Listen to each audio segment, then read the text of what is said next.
Hi everyone, Jill here and welcome back. Today's video is for all of you mamas, really. So I'm going to be sharing with you guys my 37-week pregnancy routine, how I am shifting and preparing for a natural labor and birth. So I'm really just going to be sharing with you guys the rhythms of the day, some of the things I'm taking, what I'm eating. Really nothing fancy, kind of just a day in the life. However, it looks a little bit different since I am 37 weeks.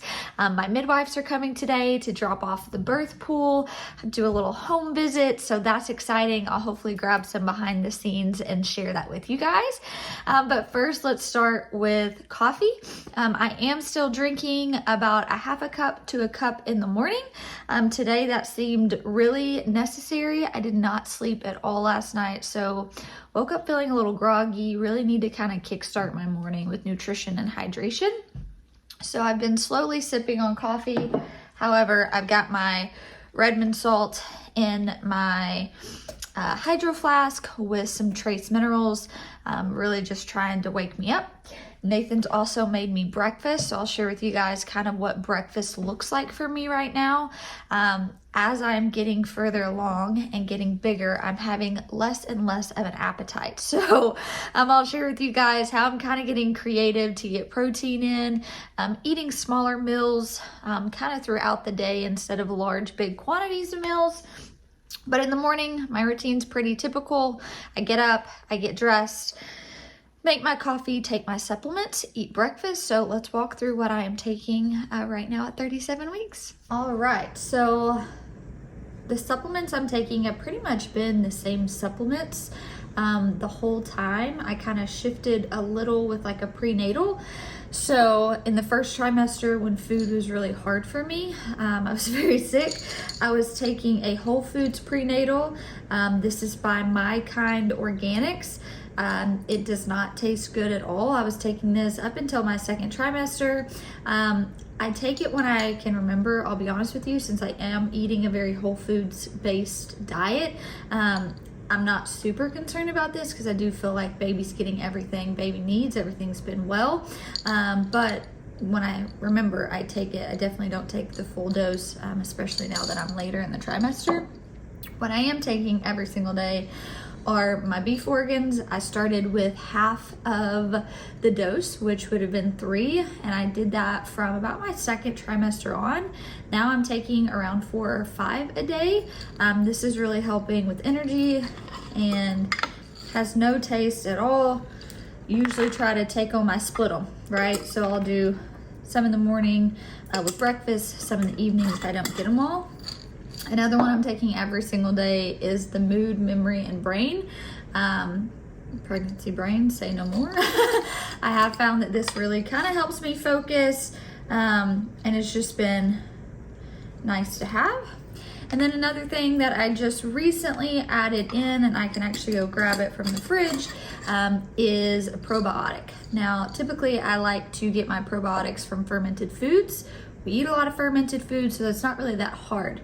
However, next week I have my GBS test, which is one of the only tests I don't decline because there's some things you need to know, right? Trickling effects if you're positive or negative.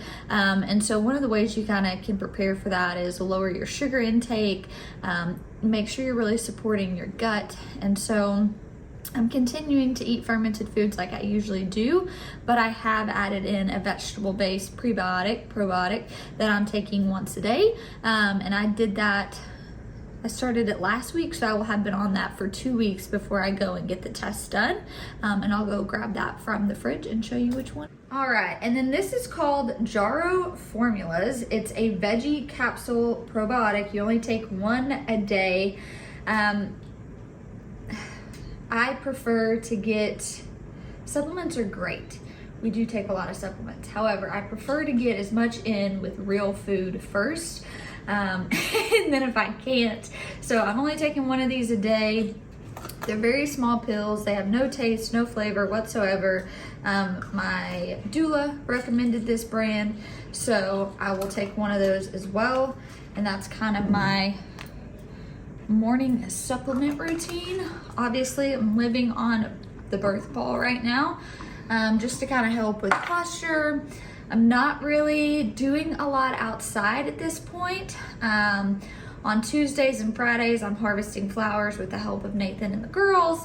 But as far as spending hours outside in the heat like I was, I've completely stopped that. It was really hard for my body to rebound at this stage in pregnancy. And so I knew for me to have just a good natural birth, my body needed to be in a place where it was not stressed out, where it was relaxed. And I felt like I was putting a lot of physical strain on my body by continuing to do all the work I was doing. So I've kind of just shifted in. And then with breakfast, nutrition, we've got a little bit of everything. So we've got farm-raised eggs, sausage, avocado, and cucumber. So this is kind of a bigger breakfast. So I'll probably eat a very light lunch with a smoothie, which I'll share with you guys in a minute. And so that's kind of the morning routine. Nutrition, hydration, just kind of a slow morning. All right, so one of the ways that I am trying to prep for really just a natural birth is getting my spaces ready. So I feel like I've officially started nesting.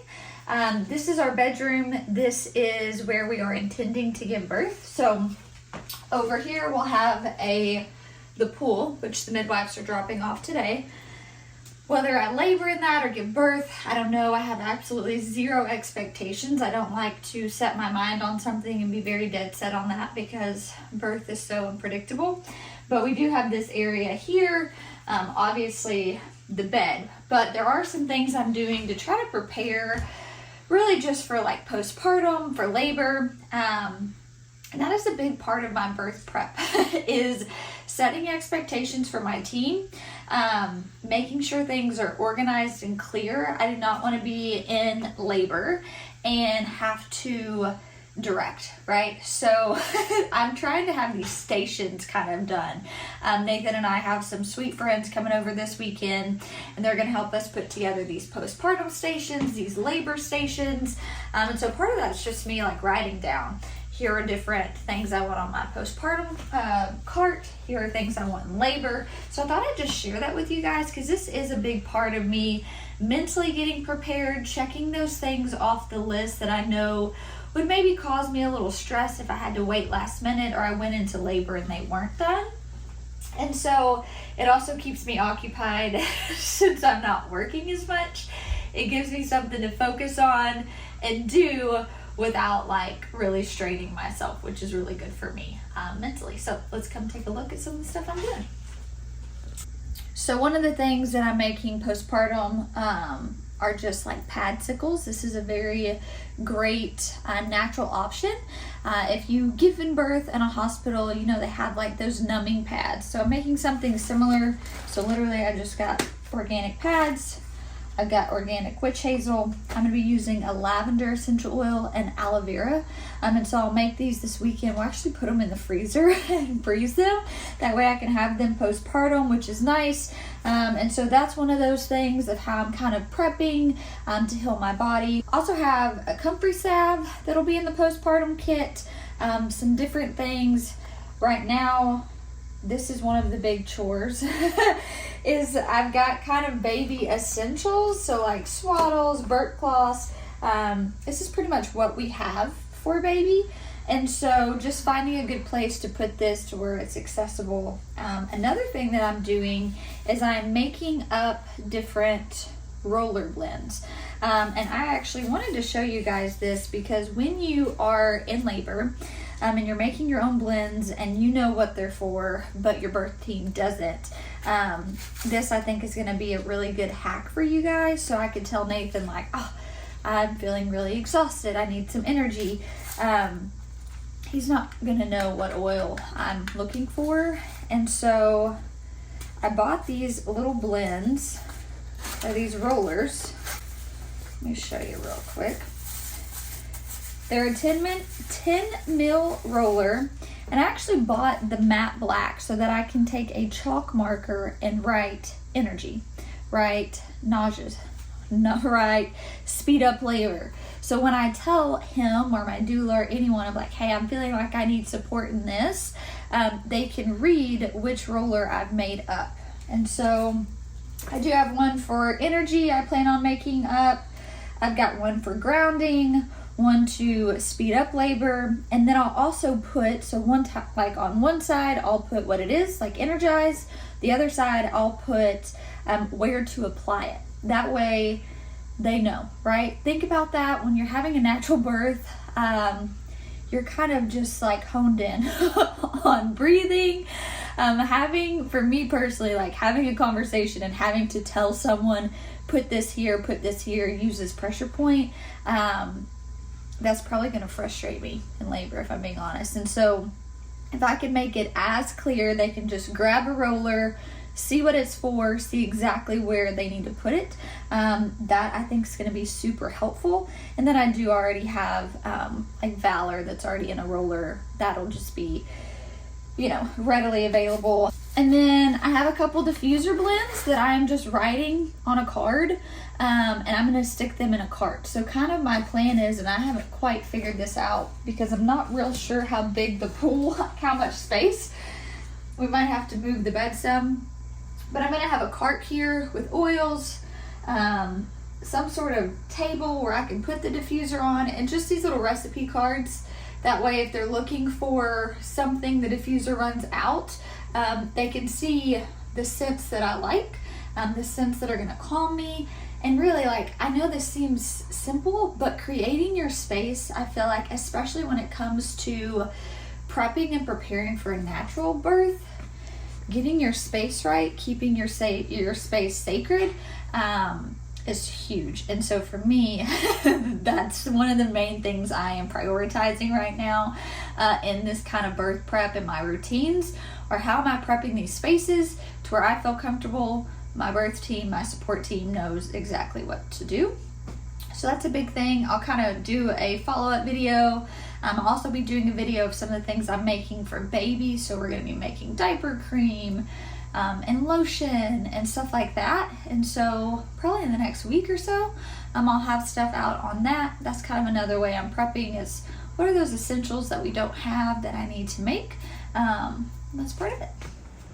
And then another thing that is actually required by my midwives before the home visit, which is today, is a birth kit. And so my midwife has a whole kit made up, and you just go and you purchase it. And I don't really know if this interests you guys at all, but this is definitely one of those things when it comes to my routine and prep, is like, we have to have this. We have to have the car seat here and installed. And so that was a big thing on like, how am I prepping and how am I like just relaxing myself to know like, all right, the things are taken care of and any other little thing will be fine. And so this is a lot of stuff that you would probably find if you were giving birth in a hospital.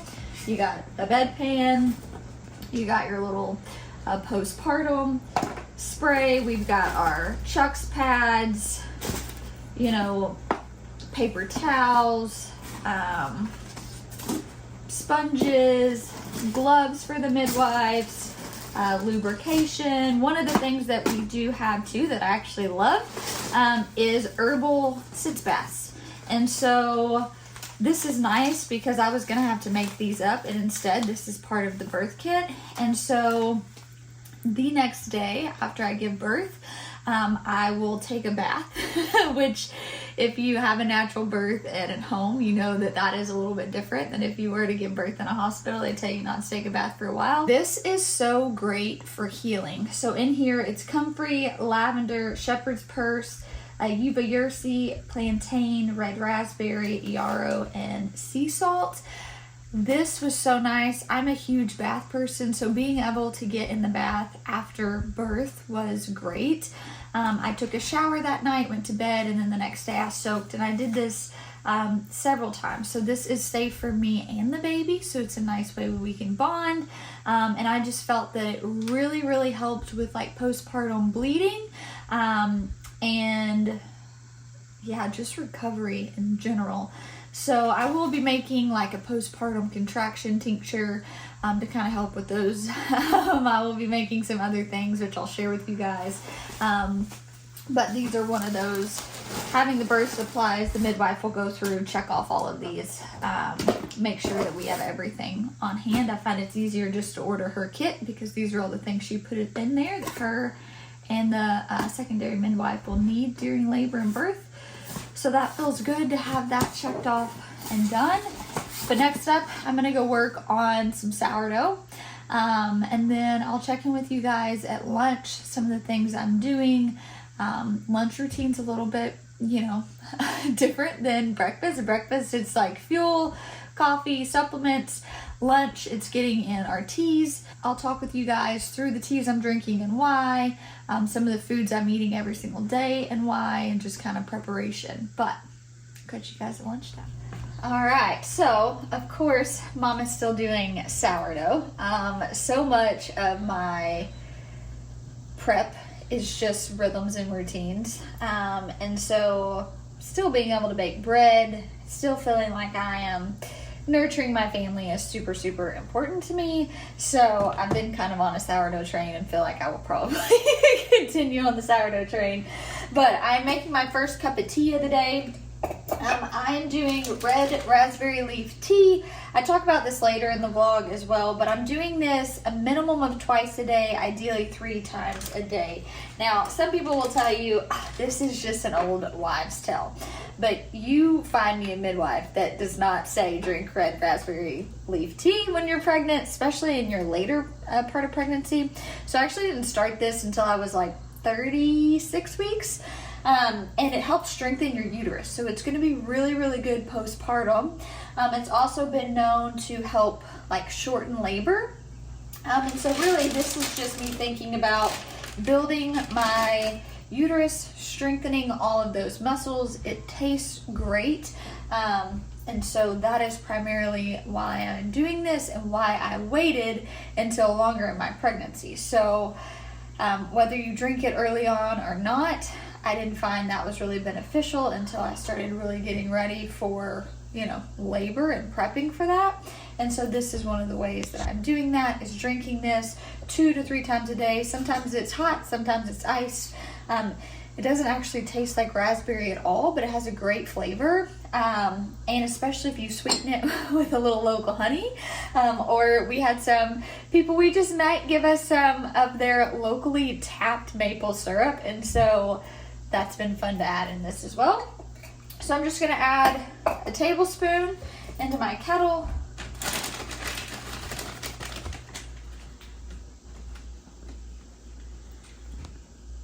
Steep some water. We'll be good to go. So a lot of my snacks right now are super light. We have a plethora of cucumbers. So I'm eating cucumbers and Redmond salt, or some fruit, maybe a protein bar. Super, super simple. I'm just kind of munching on this while Nathan is making lunch for the girls, and I'm about to make my smoothie. So my smoothies are pretty simple.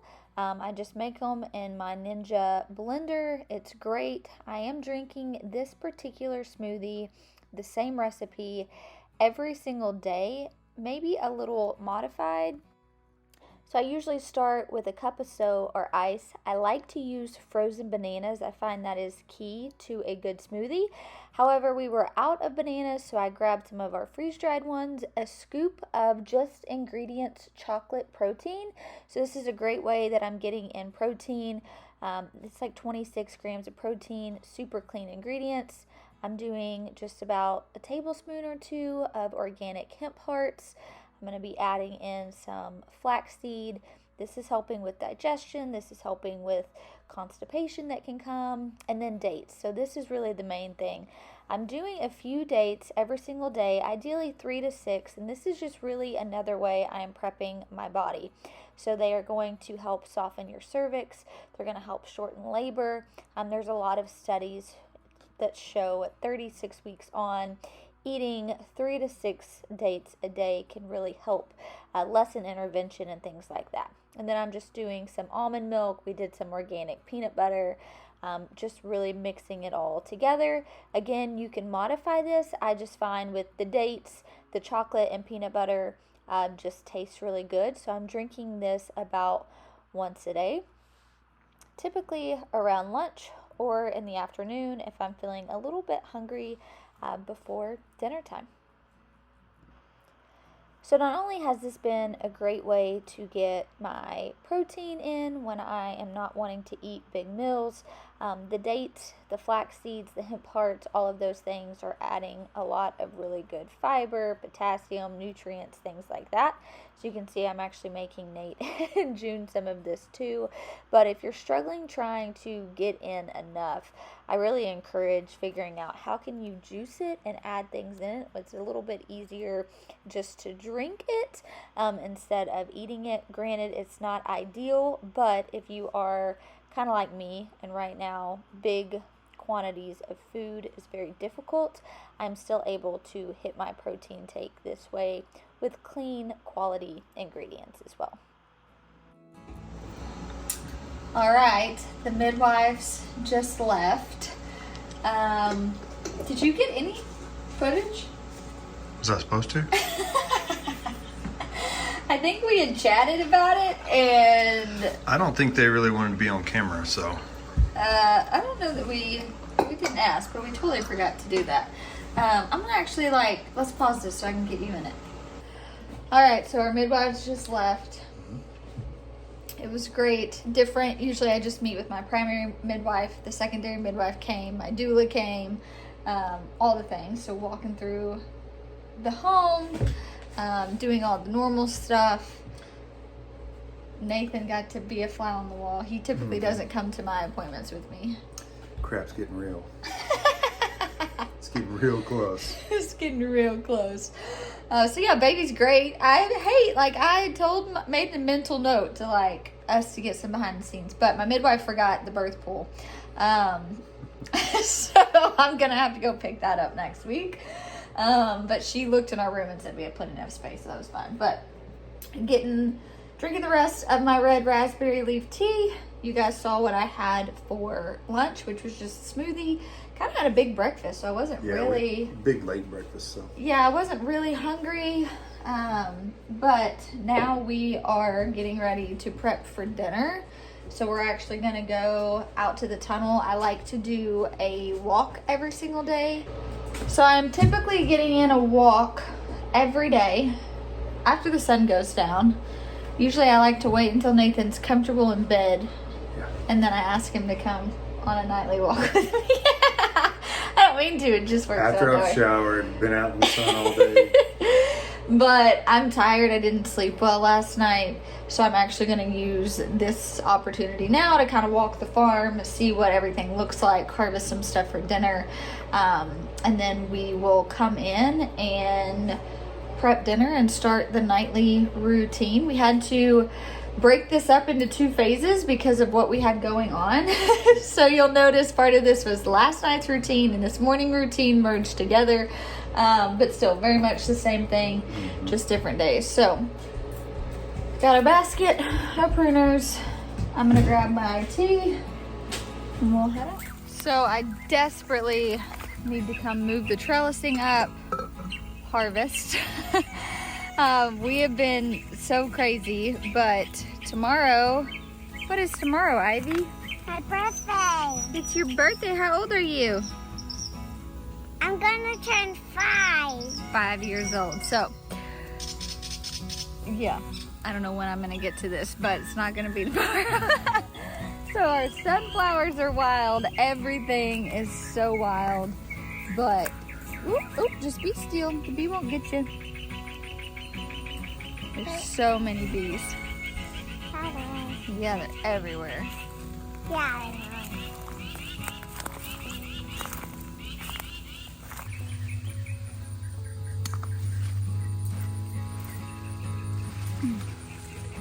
know. Look how cool these are. They're called fairy tales. I knew we were just going to be growing these to eat as grilled eggplant sandwiches. I had a whole thought process behind this. And they stay just small, so we'll just cut them kind of like we would a zucchini and grill them. put them on some sourdough bread with some ferments, a nice homemade sauce. So let's harvest a couple of these. I don't typically even like to grow eggplant, but thought I'd give these a try. Oh my gosh, look at that one. Yeah. That's all we need for dinner. Dinner was absolutely everything we had hoped for. This focaccia sandwich loaf was so good. The grilled eggplant, fresh tomatoes, arugula, ferments, some of our bacon. My goodness, what a great dinner. So now we're going to transition into my nighttime routine.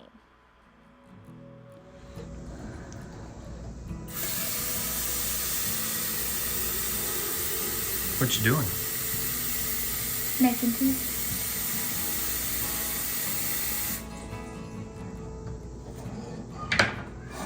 What kind of tea you making? Red raspberry. As opposed to black raspberry? So, you guys are seeing this as part of my nightly routine. However, I am drinking red raspberry leaf right now 2, sometimes 3 times a day.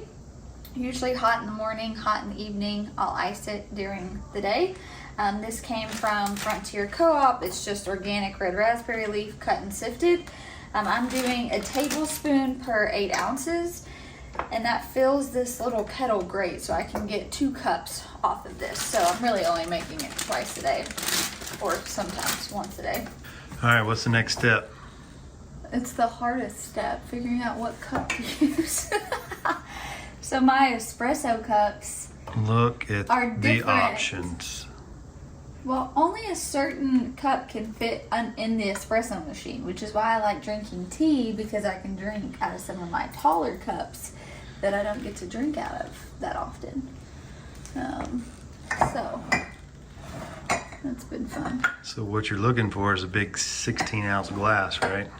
No. 16-ounce this coffee is actually, mug. this is a wine cup, but that's a good one.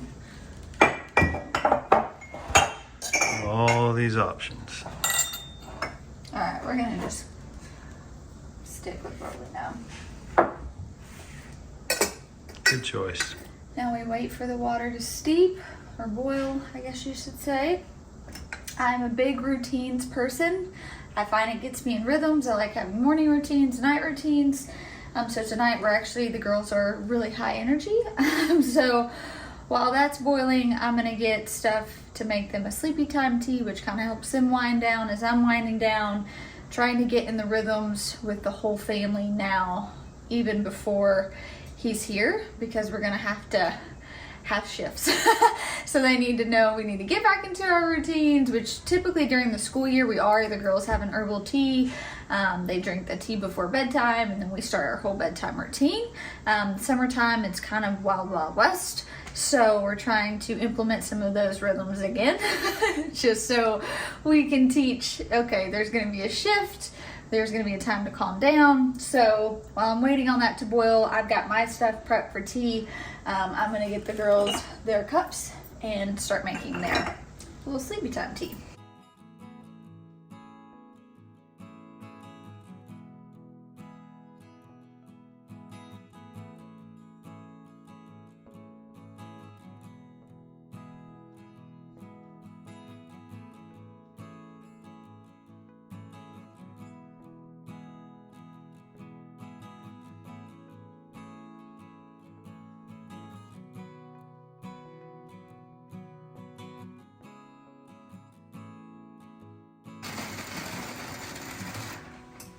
Hold on, what did you just put in there? Salt. Salt. Why don't you show us? I've actually been craving a lot of salt. It's been helping with like sugar cravings too. Hold on. So every night, really every time I drink, I'm doing salt, but fill this up before bed. Usually I will drink it before I go to bed, and Nathan will fill it back up for me to have throughout the night, and it's empty again by in the morning. So drinking a ton, like well over 200 ounces I cannot get enough water. So that's a must. My current favorite flavor is mango, which is kind of weird, but that's been my go-to. I hear the pot. Oh yeah? Mm-hmm.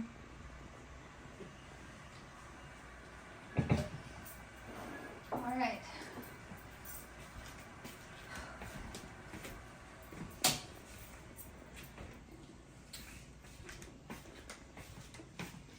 I will say, I can't actually believe I haven't bought one of these sooner. I love this thing. So the herbs go in the middle, obviously, versus like a tea bag or even just a steeper. And since I'm drinking a lot more tea right now, I'm actually probably at like a half a cup of coffee. I'm really not, my body's totally just transitioning. I'm just not even craving it or desiring it, which is probably a good thing. So I'll maybe drink a half a cup of coffee, maybe a full cup of coffee, depends. But this is nice because it makes more than 1 cup. So I can just steep it. I'm letting it steep for at least 10 minutes. And then I can, like I said, come back and get it throughout the day as I need it. But I don't know, I just really like it. Hey, Ivy, y'all's tea's ready.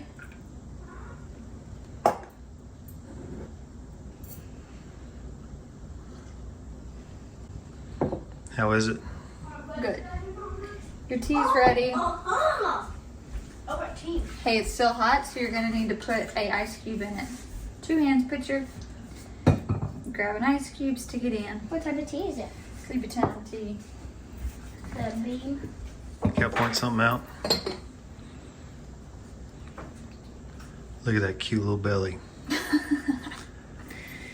A little flower stained belly. I know, I was about to say. All right, turn around.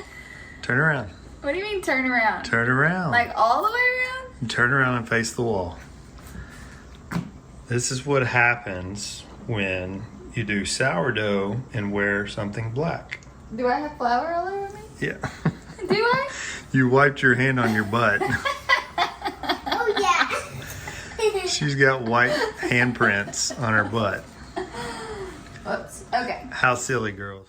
This has been a non-negotiable for me as I have started to transition out of those high intensity workouts. I'm moving more into mobility, flexibility, stretching.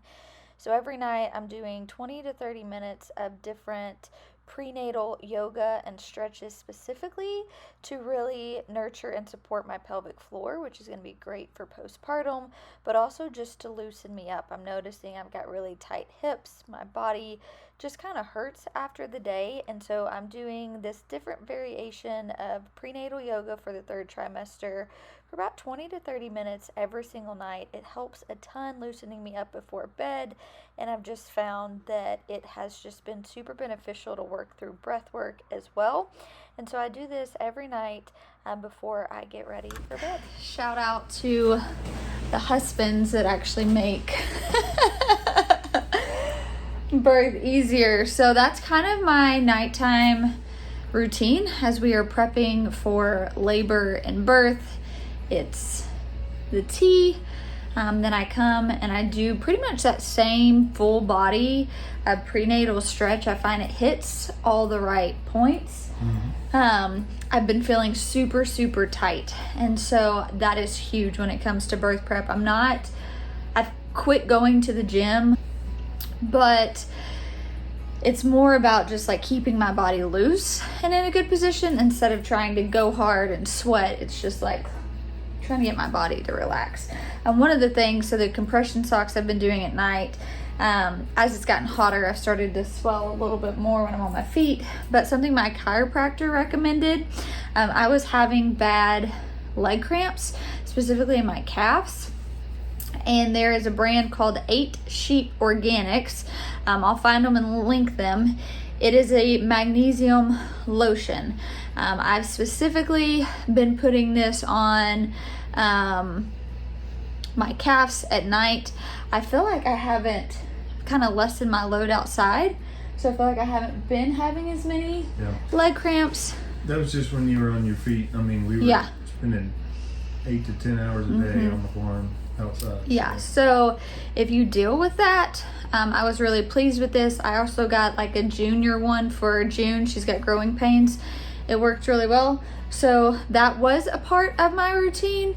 Now it's kind of like, even if I wake up in the middle of the night with it, Nathan will put it on, and I feel like it kind of kicks it in gear pretty quickly. Another way I'm consuming magnesium is every night. I'm drinking magnesium just to help with sleep. So that's something I'm doing. All right, anything else I need to add to this? Nathan is going over a presentation I have, a workshop. Mastering succession planting, and it's good. It's really good. It's that fine. That was really hard for us when we first started out, was mastering succession planting. Yeah. I know that's not what this video is about, but great presentation, by the way. It actually is part of my 37-week labor and birth prep, is checking off things. This is the last workshop I'm doing. I won't be doing another one until probably August or September. And so I told you guys, if you've watched all of our other vlogs, a shift is happening. The goal was the first week in July to really shift down, not work as much. So honestly, part of that labor and birth prep, in my opinion, is getting all the work things done and mentally being released of that. Yeah. You know what I mean? And so this was the last real teaching thing that I had to do, I had to prepare for. But this is a video I promised you guys, really just how I'm prepping for labor and birth. It's different for everyone. You have to figure out your own rhythms, your own grooves. Some of this stuff I did with June, some I didn't, some I did with Charlie, some I didn't. It really is just figuring out your own rhythms and what is going to set you up to have a successful birth, and whatever that looks like for you. So thank you guys for hanging out with me today and tonight as I shared my 37-week labor and birth prep. But we'll catch you guys in the next one.